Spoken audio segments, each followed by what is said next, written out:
जय हिंद दोस्तों, कैसे हैं आप सब।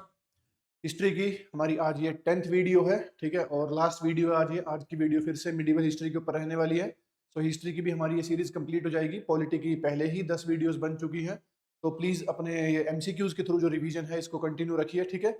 चलिए आज की वीडियो को स्टार्ट करते हैं बच्चों। देखते हैं हमारा फर्स्ट क्वेश्चन आज का। देखिए, Who among the following Mughal king has sent Raja Ram Mohan Roy as his envoy to London. ठीक है, किस मुगल किंग ने राजा राम मोहन रॉय को अपना काइंड ऑफ एक एम्बेसडर बनाकर बेसिकली लंदन भेजा था बच्चों। सो देखिए, राजा राम मोहन रॉय को क्या वो आलमगीर टू ने भेजा था, शाह आलम टू ने, अकबर टू ने, या बहादुर शाह टू ने भेजा था बेसिकली। सो इस क्वेश्चन का जो आंसर है बच्चा वो है अकबर टू। ठीक है, अकबर टू ने 1830 के अंदर ना 1830 में 1830 में राजा राम मोहन रॉय को अपना एम्बेसडर बनाकर लंदन भेजा था बेसिकली, वहां पर वहां की सरकार से बातचीत करने के लिए। ठीक है। देखिए, ये राजा राम मोहन रॉय को ये जो राजा का टाइटल भी है ना, राजा का टाइटल, ये जो टाइटल है, ये टाइटल भी बच्चों अकबर टू ने ही दिया था, अकबर टू ने बेसिकली। ठीक है, अकबर टू ने ही दिया था ये टाइटल भी राजा का। और ये ध्यान रखिएगा कि इस समय राजा राम मोहन रॉय, जैसा कि आप जानते हैं कि काफी बड़ा उन्होंने रोल प्ले किया था भारत में सती प्रथा को एबोलिश करवाने के लिए। तो वो इसीलिए लंदन उनको भेजा गया था बेसिकली, ताकि वो सती प्रथा को लेकर जो कानून ब्रिटिश सरकार बनाने वाली है वो ओवरटर्न ना हो जाए, इसलिए वो लंदन गए थे। और उसके बदले में साथ में जो अभी ये किंग है अकबर टू, इनके थोड़ा सा बेसिकली अलावेंस अलावेंस और बढ़ाने के लिए, बेसिकली रेक्विसाइट और बढ़ाने के लिए, इन सब बातों के लिए अकबर टू ने अपना एम्बेसडर काइंड ऑफ बनाकर राजा राम मोहन रॉय को कहां भेजा था, लंदन भेजा था बच्चों, वहां की सरकार से बातचीत करने के लिए, ताकि विलियम बेंटिक जिन्होंने भारत में सती प्रथा को अबोलिश किया था बेसिकली 1829 के अंदर, वो लो ओवरटर्न ना हो जाए, इसलिए वहां गए थे। ठीक है। अच्छा, राजा राम मोहन रॉय को ये भी लेकर ये भी ध्यान रखिएगा कि इन्होंने 1828 के अंदर बच्चों ब्रह्मो समाज की स्थापना की थी, ब्रह्मो समाज की। ठीक है, ये ध्यान रखिएगा, आगे चल के ये समाज दो हिस्सों में अलग अलग बट गया था, बट इन्होंने इसको एस्टेब्लिश किया था। ठीक है, और राजा राम मोहन रॉय को ही बच्चों फादर ऑफ मॉडर्न इंडिया भी कहा जाता है, father of modern India. Because काफी सोशल काम किए इन्होंने, काफी सोशल रिफॉर्म्स लेकर आए बेसिकली, धर्म के अंदर भी, समाज के अंदर भी, सोसाइटी के लिए भी, एजुकेशन को लेकर बहुत काम करते थे। तो बेसिकली मॉडर्नाइजेशन को लेकर काफी फर्म बिलीवर थे ये। तो राजा राम मोहन रॉय एक बहुत एमिनेंट पर्सनैलिटी थे भारत के इतिहास में। और 1833 के अराउंड इनकी डेथ भी हो गई थी बेसिकली, 1830 में ही ये लंदन जाकर आए थे बच्चों। ठीक है, so keep this things in your mind, इनसे रिलेटेड, बेसिकली राजा राम मोहन रॉय से रिलेटेड। चलिए नेक्स्ट क्वेश्चन देखते हैं। The Battle of Khanwa in 1527 was fought between, Battle of Khanwa basically 1527 में जो हुआ था, ये किस किस के बीच में हुआ था बच्चों?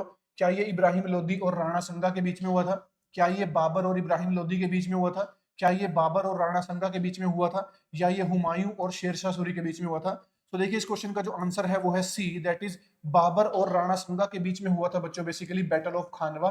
खानवा एक गांव पड़ता है बेसिकली राजस्थान के भरतपुर में। ठीक है, वहां पर 1527 में ये बैटल हुआ था, किस किस के बीच में? बाबर और राणा संगा के बीच में। राणा संगा के साथ हालांकि एक दो फोर्सेस और भी जुड़ी हुई थी बेसिकली, बट स्टिल इसके अंदर जो है बाबर की ही जीत हुई थी बेसिकली, बैटल ऑफ खानवा के अंदर बच्चों बेसिकली। ठीक है, सो इस क्वेश्चन का आंसर रहेगा ऑप्शन सी।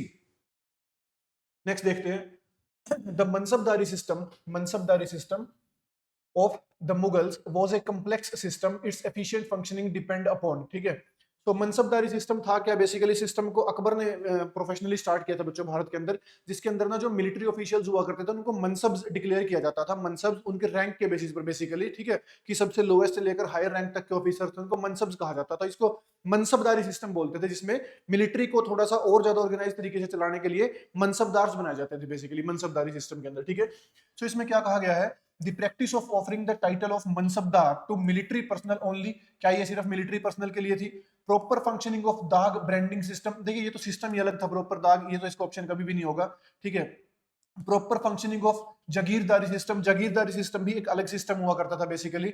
सो इस क्वेश्चन का जो आंसर होगा बच्चों वो होगा ए, दैट इज ओनली वन, कि हाँ मनसबदारी जो सिस्टम है वो अकबर ने बेसिकली अपने टाइम पर लॉन्च किया था, और इसको मिलिट्री पर्सनल के लिए यूज किया जाता था बच्चों। ठीक है, ये जो दाग सिस्टम है ना, दाग, ये ब्रांडिंग बेसिकली ये हॉर्सेस के लिए लॉन्च किया गया था, हॉर्सेस की ब्रांडिंग के लिए, और इसको किया था अलाउद्दीन खिलजी ने बच्चों, अलाउद्दीन खिलजी ने। ठीक है, जागीरदारी सिस्टम फिर से वही जागीर डिस्ट्रीब्यूट की जाया करती थी, इसके अंदर भी जागीर्स का मतलब था कि लैंड दे दी जाया करती थी, और उसके ऊपर से जो रेवेन्यू आता था वो जागीरदार की जिम्मेवारी हुआ करती थी उस लैंड का रेवेन्यू कलेक्ट करने की बेसिकली। ठीक है, सो ये था जागीरदारी सिस्टम। मनसबदारी सिस्टम मैंने आपको बता दिया। इस क्वेश्चन का आंसर ये है कि यहाँ पर एफिशिएंट वर्किंग के लिए इसको रखा गया था बेसिकली। ठीक है, नेक्स्ट देखिए, which of the flowing pair is not correctly match. देखिए क्वेश्चन भी ध्यान से पढ़ना जरूरी है, यहां पर पूछा गया नॉट करेक्टली मैच, ठीक है। सो क्या बाबर थे बैटल ऑफ खानवा में? ये तो अभी हमने पढ़ा बच्चों कि बाबर और राणा संगा के बीच में हुआ था क्या भाई, राणा संगा के बीच में हुआ था बैटल ऑफ खानवा, ठीक है ना, 1527 के अंदर। ये ऑप्शन तो ठीक है। फिर हुमायूं क्या बैटल ऑफ चौसा में थे? जी हाँ बिल्कुल, हुमायूं थे बैटल ऑफ चौसा के अंदर बच्चों, ये 1539 में हुआ था। हुमायूं और शेर शाह सूरी के बीच में, शेर शाह सूरी के बीच में हुआ था बैटल ऑफ चौसा, बिहार के अंदर बेसिकली, ठीक है। सो ये ऑप्शन भी ठीक है। क्या अकबर बैटल ऑफ हल्दी घाटी में थे? हाँ बिल्कुल, देखिए अकबर और महाराणा प्रताप के बीच में हुआ था बच्चों बैटल ऑफ हल्दी घाटी, महाराणा प्रताप। हालांकि इसमें अकबर खुद नहीं, उनकी जगह पर अंबर के जो राजा थे मान सिंह वो लड़े थे बच्चों, ठीक है, वो भी थे। क्या battle of Balkh, Balkh basically Afghanistan के अंदर जगह पड़ती है बच्चों, अफगानिस्तान में पड़ता है बल्ख। क्या बैटल ऑफ बल्ख के अंदर जहांगीर थे? सो देखिए यहाँ पर बैटल ऑफ बल्ख में जहांगीर नहीं थे बच्चों, यहाँ पर थे शाहजहां। शाहजहां ये गए थे वहां लड़ाई लड़ने, इनके प्रिंस गए थे बेसिकली शाहजहां। और बैटल ऑफ बल्ख किस किस के बीच में हुआ था? शाहजहां और बल्ख का जो राजा हुआ करता था उज्बेक करके, उनके बीच में ये बैटल हुआ था बेसिकली बच्चों, ठीक है। तो ध्यान रखेंगे इस चीज को भाई। तो इस क्वेश्चन का जो आंसर होगा वो होगा डी बच्चों, ये आंसर इस क्वेश्चन का डी है, ठीक है। बाकी सभी तीन ऑप्शंस ठीक है, ये ऑप्शन गलत है, नॉट करेक्ट पूछा गया हमसे इस क्वेश्चन के अंदर, ठीक है। चलिए नेक्स्ट क्वेश्चन देखते हैं। Which Mughal emperor was deported to Rangoon by the British? किस मुगल एम्परर को रंगून की जेल में डाल दिया गया था बेसिकली, ठीक है। सो क्या वो बहादुर शाह 3 थे, बहादुर शाह 1 थे, बहादुर शाह जफर थे, या बहादुर शाह ये अहमद शाह बेसिकली ये थे? सो देखिए जैसा कि हम जानते ही हैं कि 1857 के अंदर हुआ था रिवोल्ट, बेसिकली इसको रिवोल्ट ऑफ 1857 कहा जाता है। उस समय पर जो लास्ट मुगल एम्परर हुआ करते थे बच्चों वो थे बहादुर शाह जफर, बहादुर शाह जफर, जिनको 1857 में जब ये लड़ाई हुई, रिवोल्ट हुआ बेसिकली, रिवोल्ट के बाद बेसिकली बच्चों इनको रंगून की जेल में डाल दिया गया था, इनके लड़कों को मार दिया गया था बेसिकली, और बहादुर शाह जफर को रंगून की जेल में डिपोर्ट कर दिया गया था after revolt, basically after revolt के दौरान ही मतलब, ठीक है। और जहां पर 1862 में फिर इनकी डेथ हो गई थी। ध्यान रखना लास्ट मुगल सम्राट यही थे बच्चों, लास्ट मुगल सम्राट जो 1837 में राजा बने थे, 1857 तक ये दिल्ली गद्दी पर बैठे थे, और उसके बाद रिवोल्ट के बाद इनको कहां डाल दिया गया था? रंगून की जेल में, जहां 1862 में इनकी डेथ हो गई थी बच्चों, ठीक है।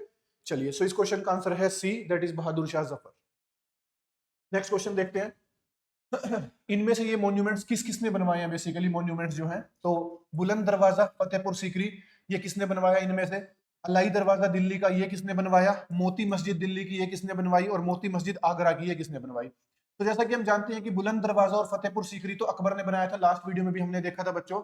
और अलाई दरवाजा दिल्ली का ये बनवाया था अलाउद्दीन खिलजी ने बच्चों, ठीक है। मोती मस्जिद जो दिल्ली की है ये बनवाई थी औरंगजेब ने, और मोती मस्जिद जो आगरा की है वो बनवाई थी शाहजहां ने बेसिकली, ठीक है। सो इस क्वेश्चन का आंसर रहेगा 2143, हाँ जी 2143 ये इस क्वेश्चन का आंसर रहेगा बच्चों, ठीक है। सो ये बी ऑप्शन इस क्वेश्चन का आंसर है। इन चारों ने ये सारे मॉन्यूमेंट्स बनवाए थे, इनको ध्यान रखिएगा, ऐसे स्टैटिक क्वेश्चन एग्जाम्स के अंदर आते हैं बच्चों, ठीक है। सो इनको रिवाइज भी करते रहिएगा अच्छे से भाई। चलिए नेक्स्ट क्वेश्चन देखते हैं। दी वर्ल्ड फेमस तख्ते ताउस जो पीकॉक थ्रोन था बेसिकली, पीकॉक थ्रोन, ठीक है, is kept in was kept in which of the following Mughal buildings? उसको इनमें से किस बिल्डिंग में रखा जाता था बेसिकली, ठीक है। क्या उसको दीवाने खास में रखा जाता था फतेहपुर सीकरी में? क्या उसको आगरा फोर्ट में रखा जाता था? या उसको Rang Mahal at Red Fort at Delhi में रखा जाता था? या उसको दीवाने आम नहीं, हाँ दीवाने खास आएगा, दीवाने खास at the red Fort at Delhi कहाँ रखा जाता था? सो देखिए जैसा कि हम जानते हैं कि जो पीकॉक थ्रोन है बच्चों, peacock throne it was a very costly item basically, और उस समय के हिसाब से तो कीमत इसकी ना ताजमहल से भी दुगनी बताई जाती थी, इतने इसमें हीरे जेवरात सोना इसमें इतना जड़ा गया था बेसिकली, जो पीकॉक थ्रोन था बेसिकली। पीकॉक इसलिए था क्योंकि इसकी रियर साइड पर मोर नाचते हुए दिखाई देते थे, इसलिए इसका नाम पीकॉक थ्रोन रखा गया था बच्चों, ठीक है। सोना, और इसको बनवाया किसने था भाई? इसको बनवाया था शाहजहां ने, 1635 के अराउंड बेसिकली शाहजहां ने इसको बनवाया था बच्चों। और ध्यान रखेंगे 1739 में ना, 1739 में नादिर शाह इसको भारत से उठाकर ईरान ले गया था भाई, नादिर शाह, ठीक है। 1739 में नादिर शाह इसको यहां से उठाकर कहां ले गया था? ईरान ले गया था बच्चों, ठीक है, पीकॉक थ्रोन को। सो 1635 से लेकर 1739 तक पीकॉक थ्रोन बच्चों भारत में ही रहा है बेसिकली, ठीक है जी। सो इसमें क्या पूछा गया कि जो तख्ते था उसको कहाँ रखा जाता था? सो ध्यान रखना उसको रखा जाता था दीवाने खास में एट रेड फोर्ट दिल्ली, यहां पर रखा जाता था उसको। दीवाने खास जो उनकी बिल्डिंग थी ना, जहां पर प्राइवेट मेंबर्स की या ऑफिसर्स की मीटिंग हुआ करती थी, बेसिकली इनके मिनिस्टर्स की मीटिंग हुआ करती थी, वहां पर रखा गया था बच्चों इसको, ठीक है। चलिए जी नेक्स्ट देखते हैं। The idea of farr i izadi on which the Mughal kingship was based was first developed by which one of the following Sufi saint? So first is what is farr i izadi basically. Farr i izadi एक ऐसा सिस्टम इन्होंने मतलब जो सूफी सेंट थे इन्होंने बेसिकली एक ऐसी फिलोसफी चलाई थी ये कि फर ए इजादी के तहत क्या है कि जो राजा है ना he is basically blessed by God, उसका डायरेक्ट एक वो गॉड के साथ उसका रिलेशन होता है बेसिकली, और आगे अपने सब्जेक्ट्स डिस्ट्रीब्यूट करेगा वो राजा बेसिकली, ठीक है। सो काइंड ऑफ राजा को as a direct ambassador of God बताया गया था फर ए इजादी के अंदर बच्चों बेसिकली, ठीक है। सो इसमें कहा गया है कि इसकी शुरुआत किसने की थी बेसिकली, कौन सा वो सूफी सेंट था जिसने इसकी शुरुआत की थी। क्या वो सिहाबुद्दीन सुहरवर्दी ने की थी बच्चों, निजामुद्दीन औलिया ने की थी, इब्ने अरबी ने की थी, या bayezid बिस्तामी ने की थी। सो इस क्वेश्चन का जो आंसर है वो है सिहाबुद्दीन सुहरावर्दी बच्चों। इन्होंने इसकी शुरुआत की थी बेसिकली कि जो मुगल सम्राट होगा, मुगल सम्राट के पास फर ए इजादी है, यानी वो डायरेक्टली ब्लेस्ड बाय अल्लाह है, डायरेक्टली ब्लेस्ड बाय गॉड है, ठीक है। और वो आगे अपने सब्जेक्ट्स को डिस्ट्रीब्यूट करता है धरती के ऊपर आके बेसिकली, ठीक है। सो काइंड ऑफ एक ऐसी थ्योरी थी ये बेसिकली जो स्टार्ट की थी किसने, सोहाबुद्दीन सोहरावर्दी ने बच्चों, ठीक है। चलिए जी नेक्स्ट क्वेश्चन देखते हैं। Who led the Marathas at the third battle of Panipat? So third battle of Panipat जैसा कि आप जानती हैं कि 1761 में हुआ था भाई, किसके बीच में, अहमद शाह अब्दाली, अहमद शाह अब्दाली, ठीक है, और मराठास के बीच में बेसिकली ये बैटल हुआ था, मराठास के बीच में। और इसमें बहुत बुरी हार हुई थी बच्चों मराठास की, बहुत बुरी। उसका one of the biggest reason ये भी था कि जो अवध का नवाब था उन दिनों का, सिराजुद्दौला सुजाउद्दौला बेसिकली, उन्होंने भी साथ दिया था अहमद शाह अब्दाली का। तो और एक दो नवाब और भी थे जिन्होंने उनका साथ दिया था, जिसकी वजह से मराठाओं की काफी बुरी हार हुई थी बच्चों इस बैटल के अंदर, ठीक है। सो सवाल ये पूछा गया कि इनमें से मराठा कौन सा था जो लीड कर रहा था बेसिकली। क्या वो बाजीराव टू थे, बाजीराव टू इस समय पेशवा थे बच्चों, और क्या वो जसवंत राव होलकर थे, क्या वो महादजी सिंधिया थे, या वो सदाशिव राव भाऊ थे। सो देखिए जो इस क्वेश्चन का आंसर है दैट इज सदाशिव राव भाऊ। ये गए थे मराठाओं को लीड करते हुए basically third battle of Panipat के अंदर, जहां पर अहमद शाह अब्दाली के साथ इनका बैटल हुआ था। और अहमद शाह अब्दाली जो खुद को नादिर शाह का सक्सेसर बताता था बच्चों, ठीक है, उसी हक से वो भारत के ऊपर लूटपाट करने आता था। और 1748 से लेकर 1767 तक बेसिकली उसने 8 बार भारत को लूटा था बच्चों, ठीक है। सो ये भी ध्यान में रखना आप लोग, ठीक है, 8 बार। और 1761 में जब थर्ड बैटल ऑफ पानीपत हुआ था तो वहां पर मराठाओं को लीड किया था सदाशिवराव भाऊ ने। हालांकि यहाँ पर जो मराठा सम्राट थे उस समय के बाजीराव टू, उनसे गलती हो गई थी बच्चों, क्या कि सदाशिवराव भाऊ पहली बार नॉर्थ इंडिया में आ रहे थे, उनको नॉर्थ के बारे में कोई जानकारी नहीं थी, यहाँ के टेरेन के बारे में, फिजियोग्राफी के बारे में। सो इनको नहीं भेजना चाहिए था बेसिकली। और यहाँ पर सिर्फ सदाशिवराव भाऊ ही नहीं, मराठाओं की 3 पीढ़ियों को स्लॉटर कर दिया था अहमद शाह अब्दाली ने। So it was a very great setback for Maratha kingdom. और इसके बाद जो बालाजी बाजीराव टू है उनकी भी तबीयत बहुत खराब हो गई थी, वो झटका सहन नहीं कर पाए थे, और 1761 के बाद उनकी भी डेथ हो गई थी बच्चों, ठीक है। सो ध्यान रखेंगे ये थर्ड बैटल ऑफ पानीपत को लेकर जो मैंने आपको डाटा बताया सारा। चलिए जी नेक्स्ट क्वेश्चन देखते हैं। नेक्स्ट क्वेश्चन है बच्चों, consider the flowing statements in Shivaji's domain Chauth was mainly a military contribution, कि चौथ जो था वो बेसिकली एक मिलिट्री कंट्रीब्यूशन था। Shivaji demanded sardeshmukhi on the basis of his claim as the hereditary sardeshmukhi of Maharashtra. कौन सी स्टेटमेंट ठीक है बेसिकली। सो देखिए चौथ, जैसा कि आप जानते हैं कि शिवाजी महाराज ने 2 तरीके के टैक्स लगाने शुरू किए थे, एक था चौथ और एक था सरदेशमुखी। चौथ क्या हुआ करता था कि जितना भी आपके यहाँ पर बेसिकली ग्रोस आपका इनकम है या जो भी आपका प्रोडक्शन हो रहा है उसका 1/4 अमाउंट यानी कि 24% इनकम जो है वो आपको अमाउंट जो है वो इसको सीधा सॉरी इनको देना पड़ेगा बेसिकली शिवाजी महाराज को, ठीक है। और सरदेशमुखी क्या था, सरदेशमुखी एक एक्स्ट्रा 10% टैक्स था उसी चौथ के ऊपर, एक्स्ट्रा 10% टैक्स बेसिकली वो किस लिए था कि क्योंकि आप महाराष्ट्र के अंदर जो मराठाओं की बेसिकली वो कर्म भूमि है या हमारी भूमि है, यहाँ पर आप अपना करोड़ों प्रोडक्शन कर रहे हो, यहाँ से इनकम कर रहे हो, तो ये हमारी हेरिडिटरी लैंड है, तो इसके ऊपर अगर आपको खेती करनी है तो आपको एक्स्ट्रा 10% टैक्स और देना पड़ेगा चौथ के ऊपर बच्चों, ठीक है। सो चौथ हुआ करता था 1/4 यानी 25% टैक्स, और सरदेशमुखी होता था एक्स्ट्रा 10% टैक्स उसी चौथ के ऊपर बेसिकली बच्चों, ठीक है। सो ये दोनों ऑप्शंस ठीक है भाई, बोथ 1 और 2 सी, ये जो होगा इस क्वेश्चन का आंसर रहेगा बच्चों सी, दैट इज, ठीक है।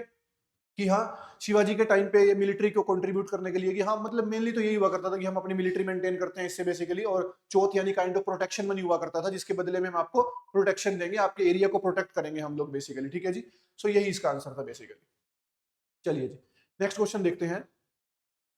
फिर से भाई मैच लिस्ट है भाई कि किसने, अच्छा हाँ इसमें ये है कि कौन, ये जो सिस्टम्स है बेसिकली इक्ता सिस्टम, जागीर सिस्टम, अमारन सिस्टम और मोक्ष सिस्टम, ये किस किसने स्टार्ट किए थे बच्चों, ठीक है।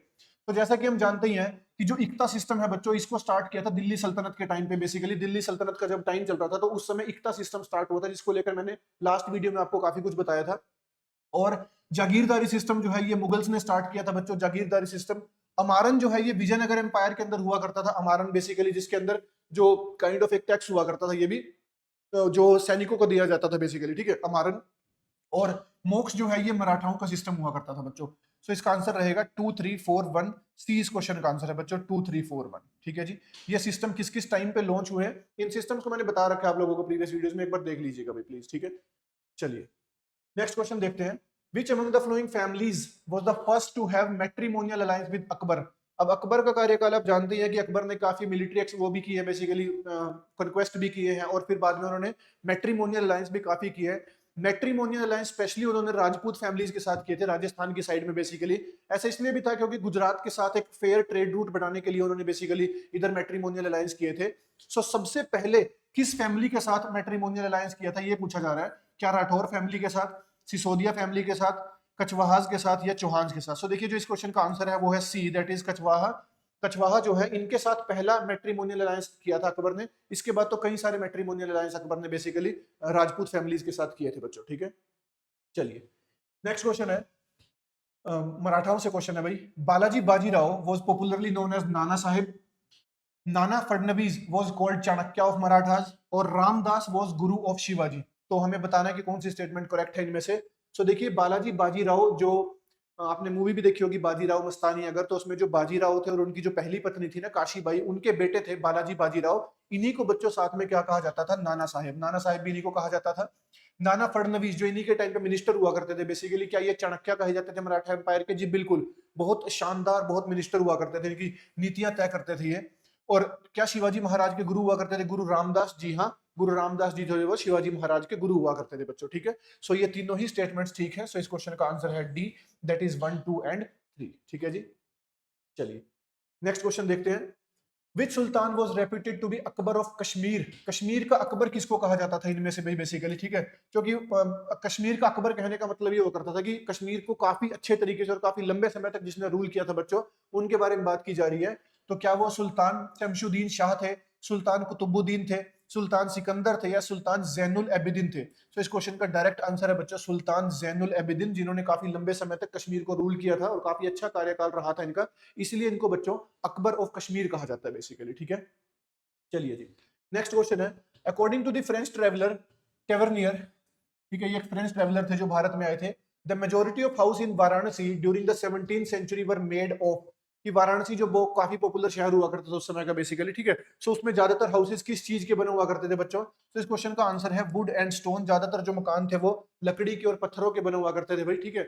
ये जो फ्रेंच ट्रेवलर है ना टेवरिन, बेसिकली ये 6 बार भारत की यात्रा करने आए थे, 6 बार, और अलग अलग कार्यकाल में यहाँ पर आए थे भारत के अंदर। भारत को लेकर काफी कुछ लिखा है इन्होंने, और इनकी किताबों से काफी कुछ पता लगा हमें उस समय के इतिहास के बारे में बेसिकली बच्चों, ठीक है। सो ऐसे क्वेश्चंस बाहर के ट्रैवलर्स को लेकर पिछली वीडियो में भी कवर किए थे, आज भी मैंने 1-2 क्वेश्चन डाले हैं। ये ऐसे टिपिकल क्वेश्चंस जो नाम कहीं नहीं सुने होते आप लोगों ने, ऐसे क्वेश्चंस आते हैं भाई, ठीक है। यहाँ तो मैं एक लेकर आया इससे रिलेटेड कुछ ट्रैवलर्स और आप अपने लेवल पे भी देख सकते हो बच्चों, ठीक है। चलिए जी ये थे आज की वीडियो के हमारे क्वेश्चंस बच्चों। तो आई होप सो कि हिस्ट्री के जितने भी अभी हमने लगभग सभी वीडियोस को मिला के 150 क्वेश्चंस कवर कर लिए हैं, और 150 के अंदर जो 4-4 ऑप्शंस होते हैं, मैं लगभग हर ऑप्शन के बारे में भी आपको बताता रहता हूं। तो अराउंड 300 क्वेश्चंस में मान के चलूंगा कि हमने वीडियोस के थ्रू कवर कर लिया अपने इन 10 वीडियोस में। और लगभग 300 क्वेश्चंस मैंने, मतलब क्वेश्चन इन द सेंस कि किए तो 150 हैं, बट 300 क्वेश्चन कवर हो जाते हैं लगभग, क्योंकि हर वीडियो हर उसके अंदर मैं आपको अलग अलग ऑप्शंस के बारे में बताता रहता हूँ, और जितनी भी डिटेल्ड इन्फॉर्मेशन दे सकूँ उतनी देने की कोशिश करता हूँ, ठीक है। सो आई होप सो कि हिस्ट्री की इस पूरी वीडियो सीरीज को आप पसंद करेंगे, 10 की 10 वीडियोस आप जरूर देखेंगे, ठीक है, और सभी क्वेश्चंस को अटेम्प्ट करेंगे बच्चों। इसके बाद हम लोग ज्योग्राफी की अपनी वीडियो सीरीज को स्टार्ट करेंगे, और ज्योग्राफी की वीडियो सीरीज में भी हम पूरी 10 वीडियोस कंप्लीट करेंगे, जिसमें हम इंडियन फिजिकल, वर्ल्ड ज्योग्राफी सभी को कवर करेंगे बच्चों, ठीक है। तो इसी के साथ आज की वीडियो को यहाँ खत्म करते हैं। Stay safe, thank you, bye bye, जय हिंद, जय भारत।